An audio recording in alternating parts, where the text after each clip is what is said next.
स्वागत है आपका इंडिया न्यूज में। मैं अनुराग। 2026 को चुनाव के लेकर के पार्टियां प्रचार प्रसार में अभी से लग रही हैं। देखा आपने कई एक जगह पे तृणमूल ने भी कर्मी सम्मेलन शुरू कर दिया है। चुनाव का बिगुल लगभग बज चुका है। अभी हम लोग मौजूद हैं प्रियंकू पांडे जी के साथ, जो भाजपा के एक सक्रिय कार्यकर्ता है। बैरकपुर अंचल में जिस तरह से इन्होंने एक बदलाव लाने की कोशिश की थी, जगदल अंचल में जिस तरह से इनका ज्योति फाउंडेशन काम करता है, सामाजिक काम करता है, उस बारे में भी बात करेंगे। अभी हाल में जो देश के हालात है उन बारे में बात करेंगे। प्रियंकू जी, इंडिया न्यूज में बहुत बहुत स्वागत है। जी, आपका भी बहुत बहुत अभिनंदन। आपके सभी व्यूअर को भी हमारी शुभकामनाएं। प्रियंकू जी, अभी हाल ही में देखा गया कि कश्मीर में मोदी जी के हाथों जो चिनाब ब्रिज पे जो रेल का उद्घाटन हुआ, वहां उमर अब्दुल्ला का एक स्टेटमेंट बहुत ही मीडिया में छाया रहा 2-1 दिन तक कि जो काम अंग्रेजों ने नहीं कर पाया, मोदी जी के नेतृत्व में वो काम हुआ। कश्मीर से कन्याकुमारी तक रेल को जोड़ा गया। एज ए भाजपा कार्यकर्ता क्या कहिएगा, या उमर अब्दुल्ला को उस स्टेटमेंट के आप क्या कहिए? नहीं, बिल्कुल उमर अब्दुल्ला जी जो बातों को रखे हैं जम्मू कश्मीर के मुख्यमंत्री, उनकी बातों को अभिनंदन करता हूं। स्वागत योग्य बातें हैं, जो सत्य हैं उस विषय को उन्होंने रखा है कि सचमुच पूरे देश को रेल मार्ग को कश्मीर से कन्याकुमारी तक जोड़ने का कार्य जो है आज के वक्त में लग रहा है कि संपन्न हुआ है। और ये एक अद्भुत हम लोगों की देश के जो है रेल मार्ग को अगर देखा जाए तो एक नया रूप, एक ऐसा स्वरूप जो पूरे संसार को अपनी ओर आकर्षित कर रहा है कि सचमुच इतनी ऊंचाई पर भी रेलवे ट्रैक लगाया जा सकता है, वो भी पहाड़ी अंचल में जहां नीचे सिर्फ खाई है।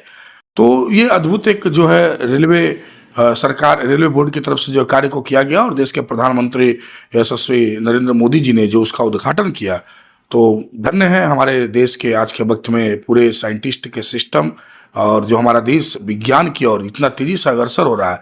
नए नए हमारे नवयुवक युवती जिस प्रकार से आईआईटी की एवं समस्त तरह की नई जो टेक्नोलॉजी की जो तैयारी पढ़ाई करके वो टेक्नोलॉजी का जो लाभ देश को दे रही है, वो भरपूर हमें देखने को मिल रहा है। प्रियंकू जी, एक तरफ देश तरक्की तो कर रहा है, आगे तो बढ़ रहा है, दूसरी तरफ जो देश के लिए एक बड़ा मुद्दा था बेरोजगारी, और दूसरा जो देश में एक नफरत वाला जो माहौल, हिंदू मुस्लिम का जो मामला चलते दिख रहा है, इस पे आप क्या कुछ कहना चाहेंगे कि डेवलपमेंट तो हो रहा लेकिन दूसरी तरफ भी डेवलपमेंट की तरफ देश जाते जा रहा है, जहां पे धर्म की राजनीति होती दिख रही है? देखिए, एक विषय आपको और हमको सबको जो है ध्यान में रखना होगा कि हमारे देश को विभाजन करने वाली जो शक्तियां थी, चाहे वो जो हमारे देश में आक्रांता के रूप में आए, मुगल वंशज हो या ब्रिटिश का राज्य हो, इन राजत्वों में प्रत्येक समय एक जो है प्रयास हम लोग का रहा था कि भारतवर्ष की सरजमी पे जो माँ भारती के यहाँ के सपूत हैं, उनमें आपस में किसी न किसी प्रकार से जो है दोनों को दो खंड में जो है बांट के रखा जाए। और वो बांटने की राजनीति में जो है बहुत हद तक सफल उस दिन हो गए थे जब हमारे देश का एक विभाजन पूर्वी पाकिस्तान और पश्चिमी पाकिस्तान के रूप में किया गया था। उस विभाजन से ही ये प्रमाण हो चुका था कि हमारे देश में आपस में जो है हिंदू और मुसलमान, ये जो वर्ड है, इस वर्ड में जो आपस में खाई लाई जा चुकी है। लेकिन अगर आप दूसरी ओर देखिए, यशस्वी प्रधानमंत्री नरेंद्र मोदी जी का कार्यकाल, उन्होंने जब आया, जब देश की सर्वांगीण विकास की बात की, तो सर्वांगीण विकास की बात में उन्होंने हमेशा सबका साथ, सबका विकास, सबका विश्वास की बातों को रखा। उन्होंने प्रयास किया कि हमारे जो देश में मुस्लिम भाई हैं, अल्पसंख्यक है, जो मदरसे में पढ़ने वाले बच्चे बच्चियां हैं, उनको ज्यादा से ज्यादा जो हेल्प किया जाए, उनको जो है शिक्षा के मार्ग से जो है जोड़ा जाए। उनके पास जो जितने ज्यादा शिक्षित अगर समाज को आप बना पाएंगे, तो ये हमारा देश जो है तेजी से तरक्की की ओर आगे बढ़ेगा। तो देश के विकास के लिए उन्होंने सबका विकास का प्रयास किया। अगर आप जो है माइनॉरिटी के फंड को अगर देखें, यूपीए की 10 साल की गवर्नमेंट और एनडीए की 10 साल की गवर्नमेंट, तो आपको देखने को मिलेगा कि माइनॉरिटी के लिए विशेषकर मोदी जी की सरकार ने जो पैकेज और जो भी फंड दिया है, वो यूपीए की तुलना में अनेक जो है गुना ज्यादा है। तो इस विषय को देखने के बाद भी अगर लोग कहें कि आपस में बंटवारे की राजनीति हो रही है, आपस में भेदभाव किया जा रहा है, तो हमें लगता है ये भेदभाव जब तक पाकिस्तान बांग्लादेश के साथ मोह और प्रेम अगर हमारे इस देश के कुछ लोगों के अंदर रहेगा, तो ये भावना जो है कहीं ना कहीं बनी रहेगी। हमें डॉक्टर एपीजे अब्दुल कलाम की तरह सोचना होगा, हमें जो है सोफिया कुरैशी की तरह सोचना होगा कि हम अपने देश के लिए ऑनेस्ट रहें, अपने देश के लिए ईमानदार रहें। अपने देश के लिए अगर ईमानदार रहेंगे तो फिर ये सोचने की जरूरत नहीं पड़ेगी। आज आप देख रहे हैं कि बांग्लादेश से आकर के लोग यहाँ वोटर कार्ड, आधार कार्ड बना ले रहे हैं। पाकिस्तान से लोग आकर के हमारे बैरकपुर के एसडीओ के क्षेत्र से डोमिसाइल बना करके वो जो है देश की सेना में भर्ती हो जा रहे हैं। तो ये कैसे हो रहा है? जब तक हमारे आपके जैसे लोग उनका समर्थन नहीं कर रहे, सहयोग नहीं कर रहे, तो ये कैसे संभव हो पा रहा है? आज ज्योति मल्होत्रा के रूप में अगर आप देखिए तो ज्योति मल्होत्रा क्या हुई, आज एम्बेसी के एक व्यक्ति से पाकिस्तान के लोगों से संपर्क हुआ और वो देश में रह करके देश के विरोध में काम कर रही थी। तो ये ज्योति मल्होत्रा जैसे लोग जब तक देश के साथ जुड़े रहेंगे, जब तक ये लोग जो है देश के साथ जो है गद्दारी करने का काम को बंद नहीं करेंगे, तब तक इसे कर पाना बहुत मुश्किल है।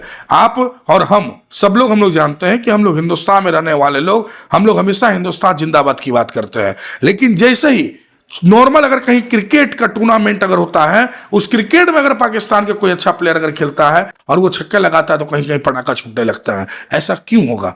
हमारे देश में ये चीज अगर बंद हो तो निश्चित रूप से मैं कहता हूं कि ये जो आपस में जो टकराव की परिस्थिति है वो अपने आप जो धीरे धीरे शांत होना शुरू हो जाएगा। और ये चीज उस समय तक रहेगा जब तक जो है ऐसी गतिविधियों को हम लोग नहीं रोकेंगे।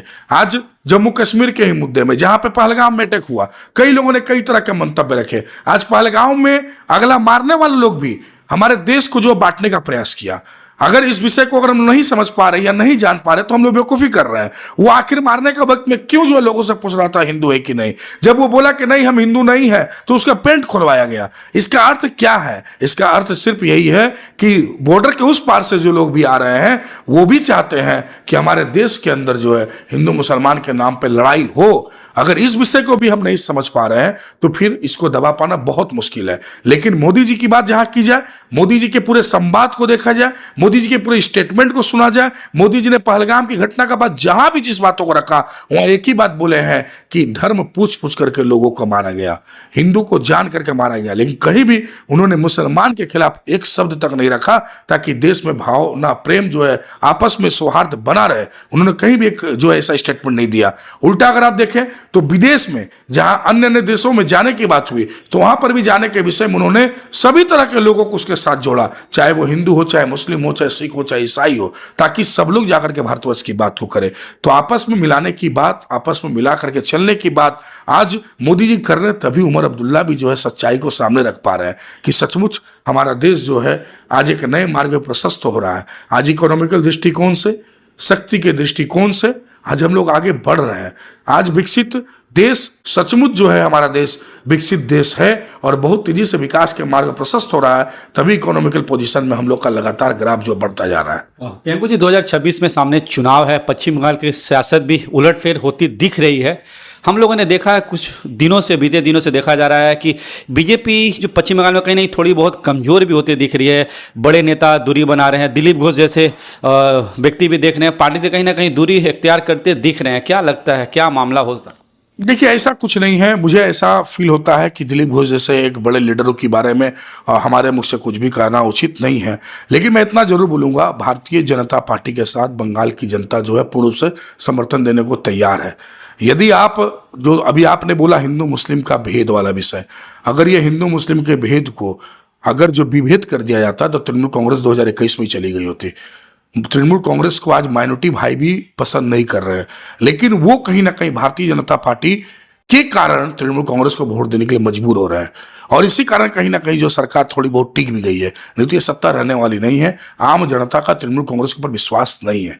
सीपीआईएम के कई एक नेताओं का आरोप है कि तृणमूल के बहुत से ऐसे नेता हैं जिनके खिलाफ और केसेस हैं सीबीआई या ईडी में, उनके खिलाफ फाइलें मोटी होती जा रही हैं, लेकिन जमीनी स्तर पर उनके खिलाफ कोई कार्रवाई नहीं हो रहा।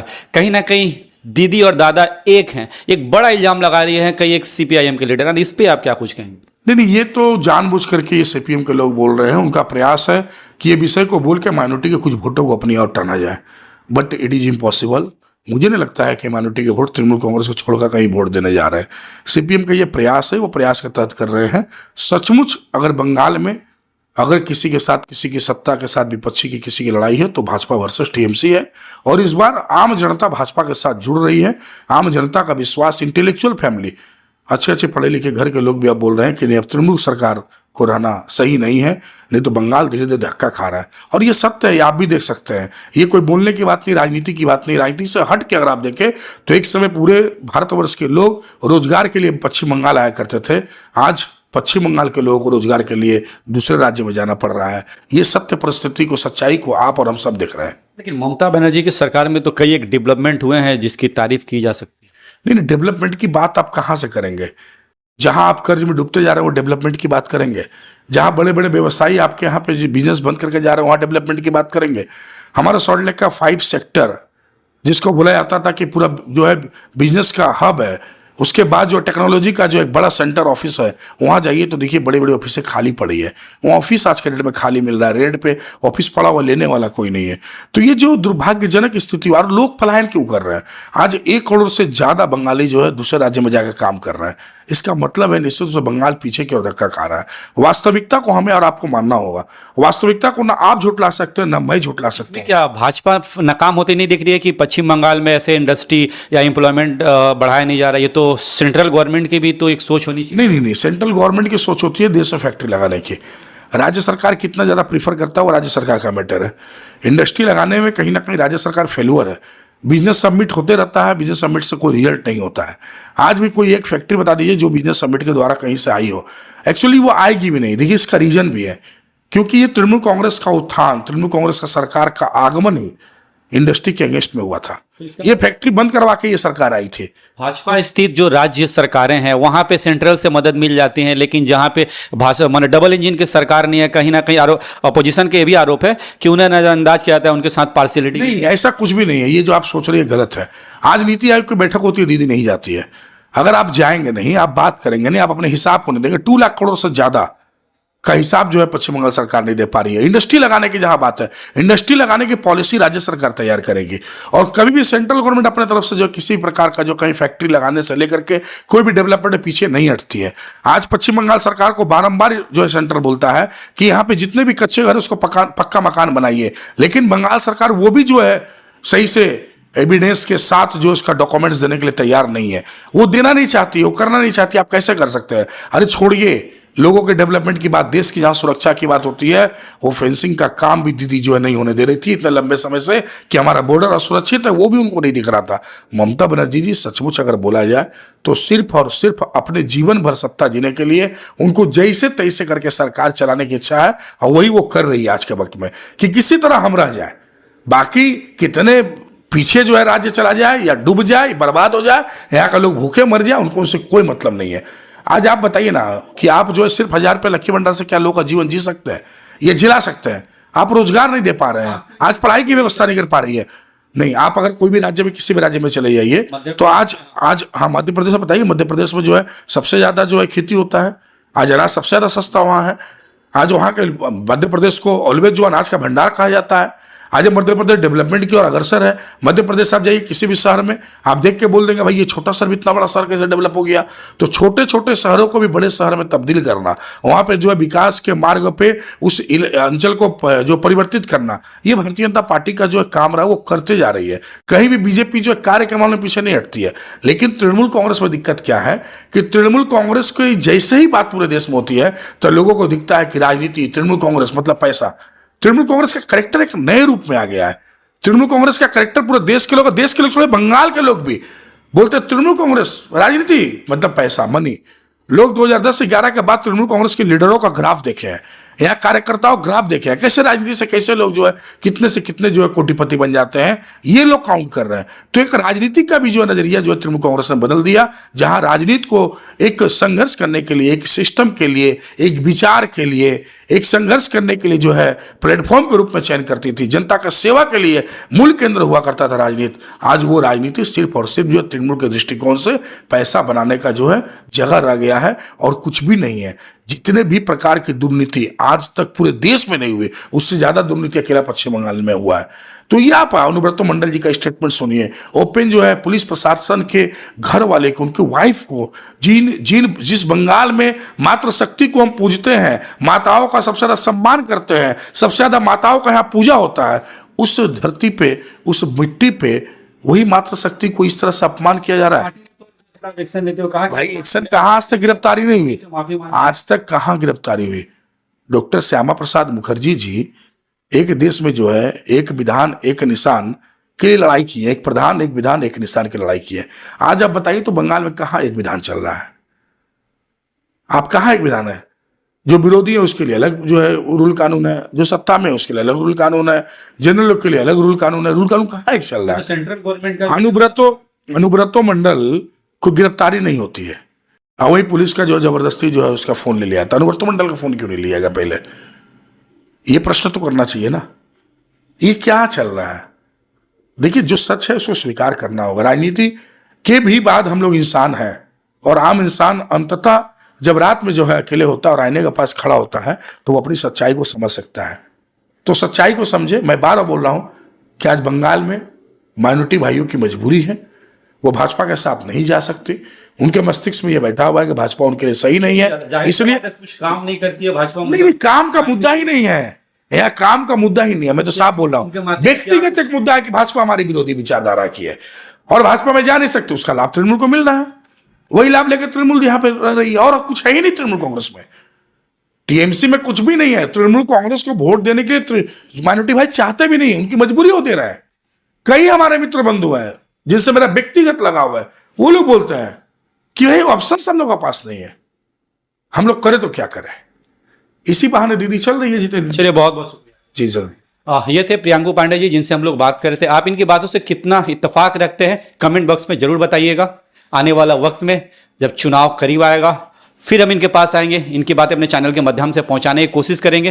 काफ़ी सक्रिय कार्यकर्ता भाजपा के। आप देख रहे थे इंडिया न्यूज़, हमारे साथ बने रहने के लिए बहुत बहुत धन्यवाद। अगर आप कोई वीडियो यूट्यूब में देख रहे हैं तो हमारे चैनल को सब्सक्राइब कीजिए, फेसबुक को देख रहे हैं तो हमारे पेज को फॉलो जरूर कीजिएगा। जय हिंद, जय भारत।